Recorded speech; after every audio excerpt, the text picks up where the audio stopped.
అంతేనేమో ఇంతేనేమో ఇంతవరకేనేమో ఈ ఇంట్లో నా కథ.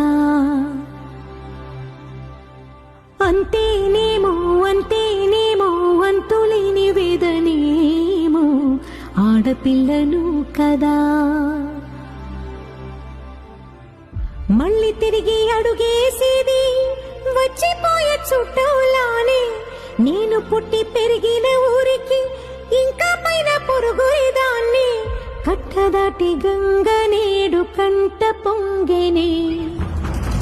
ఎంత ఎంత యాతనో ఎంత గుండె కోతనో ప్రాణమోలే పెంచుకున్న పిచ్చి నాన్నకు. దూలమిరిగి భుజముపై పడిన పిడుగు పాటిది. ఇంత కన్న నరకమే లేదు జన్మకు.